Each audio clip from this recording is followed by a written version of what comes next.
A truck arrives at a quarantine checkpoint and is thoroughly sprayed with disinfectant by workers in full hazmat suits. The driver asks what happened, and one of the workers explains there was a minor leak at a nearby biotech facility. After being cleared, the driver continues on his way, but becomes distracted by a ringing phone and hits a deer on the road. He gets out, checks his truck for damage, and drives away, leaving the dead animal behind. A moment later, the deer's body begins to twitch, and it rises to its feet with milky, lifeless eyes. Elsewhere, a fund manager named Sok-woo is at his messy office desk, finishing a phone call. He briefly looks at a news article on his computer about a mass fish death before his assistant Kim walks in. Sok-woo instructs him to sell all stocks related to a specific company. Later, Sok-woo argues with his ex-wife on the phone while standing in a parking garage. The argument is about their daughter, Soo-an, who wants to go to Busan for her birthday. When he gets home, he finds Soo-an in her dark room, talking to her mother on the phone from under her covers. He gives her an early birthday present, but she is disappointed to see it is a Wii gaming console, the same gift he already gave her for Children's Day. After Soo-an says she just wants to see her mom, Sok-woo's own mother gives him a camcorder with a video of a recital he missed. He watches the footage of his daughter starting a song on stage, but stopping sadly before she can finish. The next morning, as he drives Soo-an to the station, a convoy of fire trucks and emergency vehicles rushes past them with sirens wailing. Soo-an then holds her hand out the window as ash falls from the sky, and they see the reflection of a massive building on fire. As the train to Busan prepares for departure, the conductor enters his cabin while attendants get ready. Inside, a baseball team's cheering is interrupted when their coach tells them to sit down, just as a female cheerleader joins their car. Elsewhere, an elderly woman offers her sister a boiled egg. Sok-woo boards with Soo-an while on a work call, promising to be back by lunch. Just before the doors close, a young woman with an injured leg stumbles onto the train and collapses. As the train moves, Soo-an looks out the window and sees a station worker on the platform being violently tackled. Meanwhile, a homeless man is found muttering, "They're all dead," in a bathroom, and a man named Sang-hwa guards another bathroom door for his pregnant wife. The injured woman who just boarded begins convulsing on the floor, where a female attendant finds her and radios for a conductor reporting an emergency. Sok-woo is woken by his vibrating phone and realizes his daughter, Soo-an, is missing from her seat. He gets a call from his assistant, who warns him of a serious nationwide incident as she tries to get help on her walkie-talkie. The girl suddenly gets up, her bones cracking and eyes turned white, and attacks her. He then runs into a passenger car and jumps on a baseball player, causing panic. As people scream and run, the bidden attendant also turns and crawls to attack another passenger, spreading the infection rapidly. Sok-woo, searching between cars, sees the terrified crowd running toward him just as Soo-an emerges from a restroom. He grabs her, and they flee as a horde of zombies crashes through the train behind them. Nearby, Sang-hwa sees the chaos and urgently pulls his pregnant wife, Sang-kyun, to safety. A homeless man, now a zombie, attacks a woman. Sang-hwa's pregnant wife, Sang-kyun, shouts for him to help, and he struggles with the zombie, getting bitten on the hand. As a horde of zombies swarms from the adjacent car, the survivors flee into the next compartment. Young-suk screams to close the door, but Sang-hwa and Sang-kyun manage to force their way through at the last second. Sang-hwa and Sok-woo hold the glass door shut against the zombies pressing against it. Sok-woo notices the zombies can't open the door and only react to seeing them. The survivors cover the glass with wet newspapers, causing the zombies to become still. An announcement states the train will not stop at the next station, and Young-suk furiously questions a crew member over the intercom. Meanwhile, Sok-woo gets a call from his mother, who turns into a zombie while on the line. Sok-woo cries quietly as his daughter looks on, concerned. As the train passes a station, they witness zombies attacking people on the platform. On the TV, a government official announces that the military has been deployed to handle what he calls large-scale riots. Passengers in the train car anxiously watch videos of attacks on their phones. On the overhead TV, a government official gives a press conference, urging citizens to stay calm and ignore rumors while assuring their safety. This contrasts with an aerial shot showing a city with smoke and explosions. The survivors move into an adjacent empty car, barricading the door behind them with luggage. Soo-an tells her father, Sok-woo, that her mother's phone is off. She then gets up and gives her seat to an elderly woman. Sok-woo quietly scolds his daughter, telling her she must prioritize her own safety in such a dangerous situation. An announcement then comes over the intercom. The train's final stop will be Daejeon Station, where the military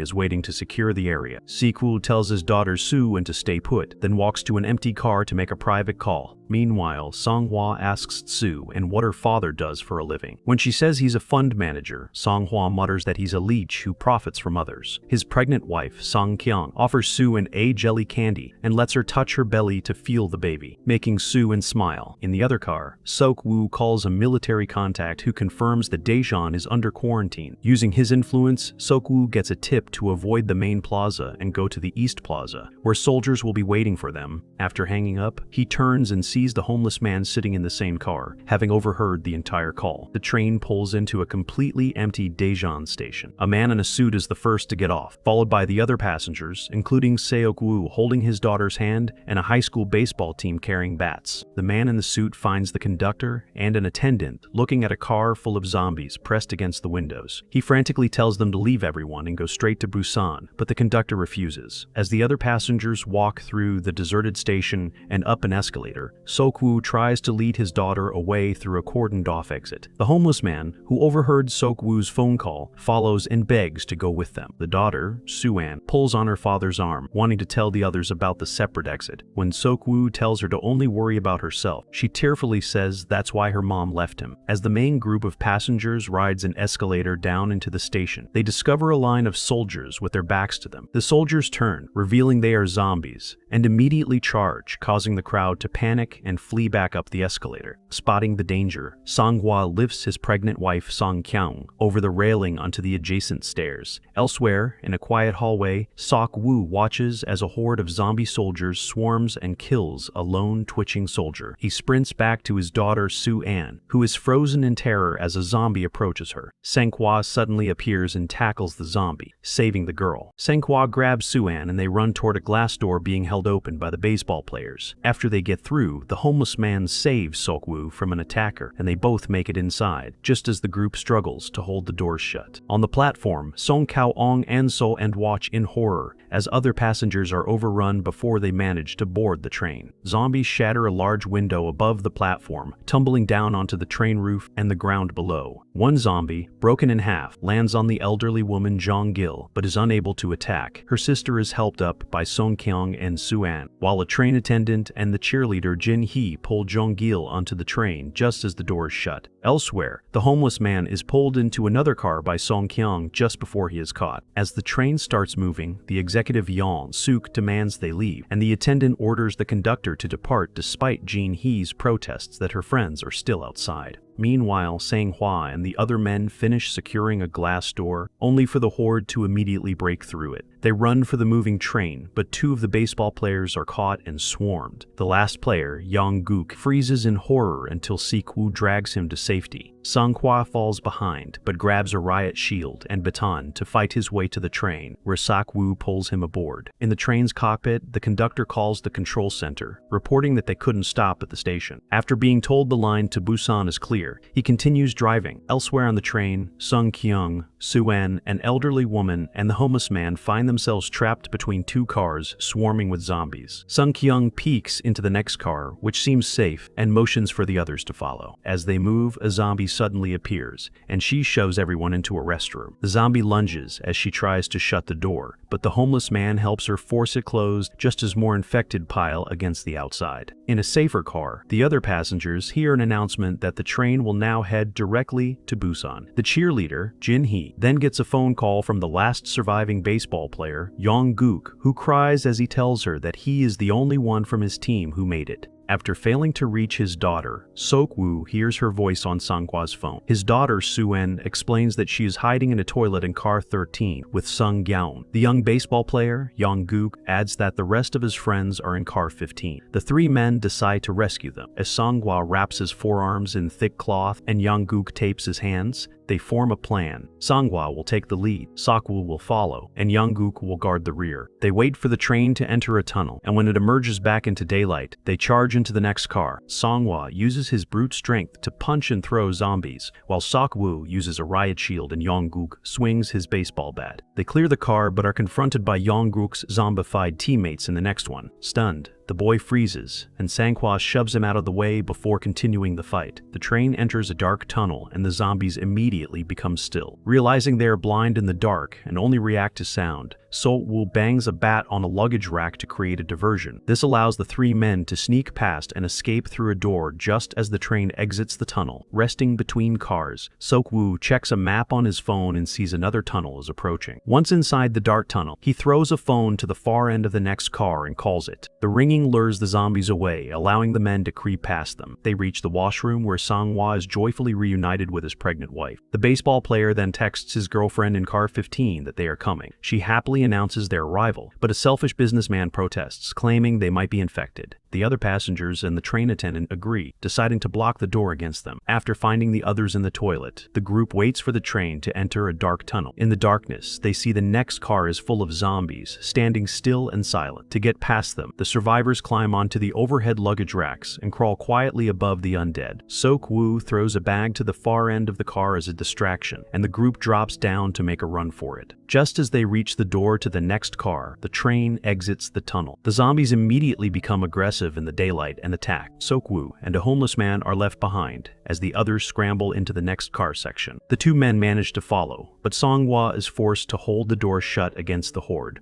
At the other end, they discover the door to the safe car is locked and barricaded by the other passengers, who refuse to let them in. While the high school boy tries to break the glass door with his bat, a zombie smashes through the glass of the door Sang-hwa is holding and bites his arm. Bitten while holding a door against the zombies, Sang-hwa tells Seok-woo to take care of his pregnant wife, Sung-kyung. As Seok-woo pulls the crying Sung-kyung away, Sang-hwa is finally overwhelmed by the horde. The survivors enter the next train car, but the other passengers, led by the selfish businessman Yeon-suk, accuse them of being infected. After Seok-woo attacks Yeon-suk in a rage, the frightened passengers force the survivors into the small vestibule between cars and tie the door shut, trapping them. An elderly woman, watching her now zombified sister on the other side of the glass, quietly slides open the door. The zombies immediately pour in and attack the passengers who had just locked the others out. The conductor calls for an update on the situation in Busan, but the line goes dead. Looking ahead, he sees black smoke rising over the city. In the train's vestibule, Seok-woo, now bitten, kneels in front of his daughter and promises to get her to her mother. He then receives a call from his crying assistant, who tells him Busan is safe, but reveals their company's biotech firm was the source of the outbreak. Suddenly, the train screeches to a halt before a massive burning wreck that is blocking the tracks. The conductor announces he will find a new locomotive to continue their journey. Meanwhile, the selfish executive Yeon-suk and a train attendant are hiding in a bathroom. As the conductor finds and starts a new engine in a nearby depot, Yeon-suk convinces the attendant to open the door, only to shove him into the waiting zombies as a distraction for his own escape. A flaming, derailed train slams into the side of the stationary train, separating the group of survivors. The baseball player, Yang-guk, manages to get his girlfriend, Jin-hee, into an adjacent train car. As he tries to follow, the selfish businessman, Yeon-suk, shoves his way inside and locks the door, throwing Jin-hee to an infected passenger to save himself. Heartbroken, Yang-guk breaks back in to hold Jin-hee as she turns and bites him. Elsewhere, Seok-woo, his daughter, the pregnant Sein Kangwang, and a homeless man are trapped under wreckage. As zombies break through the windows, the homeless man uses his body as a shield, sacrificing himself so Seok-woo can pull the others free. The three survivors then make a desperate run down the tracks toward a moving engine, pursued by a growing horde of zombies. As the train engine pulls away, a massive horde of zombies chases it down the tracks. While Seok-woo, Sung-kyung, and Suan hang on, zombies start grabbing the side of the engine, and Seok-woo desperately kicks them off. He moves to the front cabin and finds the selfish businessman, Yeon-suk, who is infected and slowly turning. After a moment of pleading for his life, Yeon-suk fully transforms and attacks. During the fight, he bites Seok-woo's hand. Seok-woo manages to throw the zombie off the moving train, but then looks at his own bleeding hand, realizing he is now infected. He quickly ushers Sung-kyung and his daughter into the cabin and shows the pregnant woman how to use the brake. He tearfully says goodbye to Suan, who clings to him, screaming for him not to go. He gently pries her hands off, steps back out, and closes the door. As he begins to turn, Seok-woo has a flashback to holding his newborn daughter Suin and smiles, now a full zombie. He smiles peacefully before falling backward off the engine. His shadow disappears as he hits the ground. Inside, Sung-kyung Sung and Sue and see wreckage blocking a tunnel ahead and are forced to stop the train. They get out and walk through the debris and bodies on the tracks, entering the dark tunnel on foot.